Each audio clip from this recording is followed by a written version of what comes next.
राशि व्यक्ति माने घरे झगड़ा हेबार संभावना रही। तेणु आपण घर बाहर रहिबा को इच्छा करेंगे। आपण ए वर्ष निजर उन्नति पाई ध्यान देबे। आपण कॉन्फिडेंट पूर्ण रहिबे। आपणक देह ठीक रहिबो। ए वर्ष आपणकर धनर जोग रही।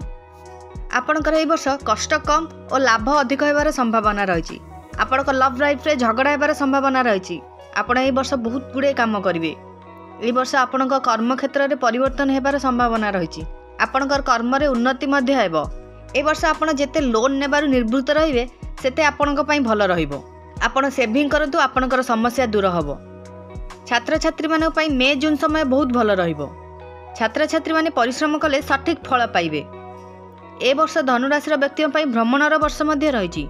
वैवाहिक जीवन आपणकर भल रहिबो और झगड़ा हेबार संभावना अधिक रही।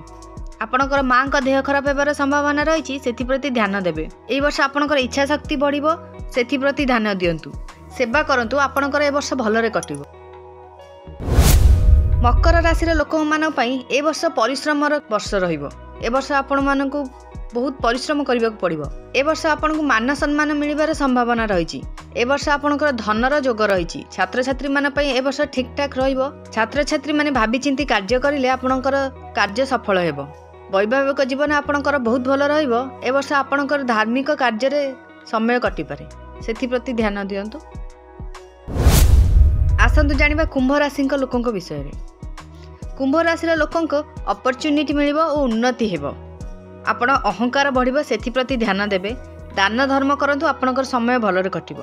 धन दौलत बहुत मिलिबो किंतु देह खराब हेबार संभावना रही। आपणकु बंधु बांधवंकठू खराब खबर मिल पारे। सेथि प्रति ध्यान दियंतु। आपण बंधु बांधव सहित मिलीमिशि कार्य करंतु। आपणक दिन भलरे कटिबो। चाकरी रे बहुत परिश्रम करिवे। छात्र छात्री मान पई ए वर्ष बहुत भल वर्ष रही। आपणकर लव लाइफ भी बहुत भल रहिबो। वैवाहिक जीवन आपणकर बहुत भलरे कटिबो। आसंतु जानिबा एबे शेष राशि मीन राशि विषय रे। मीन राशि रे लोक माने आपण चाहुथुवा चाकरी और बिजनेस आपणकु मिल पारे। ए वर्ष आपणकु आपणकर आखपाखर लोक मिछ कथा कहि आपणको असुविधा रे पकई पारंती। सेथि प्रति ध्यान देबे। छात्र छात्री माने ए वर्ष प्रबल परिश्रम करिवे। चाकरी वा कार्य क्षेत्र रे ए वर्ष प्रथम भाग आपणक पई बहुत उन्नति घटिबो। ए वर्ष आपणकर भाग्य बहुत भल रहिछि। ए वर्ष आपणको फाइनेंशियल ग्रोथ एवं सक्सेस बहुत मिलिबो। ए वर्ष आपणको मेडिकल जिबार संभावना रहिछि। ए वर्ष आपणकर चिंतार परिवर्तन आसी पारे।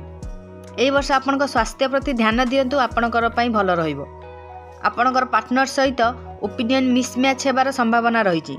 सेथि प्रति ध्यान देबे। आपण शिव भगवान को पूजा करंतु। आपणक समय भलरे कटिबो। एही परे नुआ नुआ वीडियो पाई आम चैनल को सब्सक्राइब करंतु। वीडियोटी भल लागिले लाइक कमेंट और शेयर करंतु।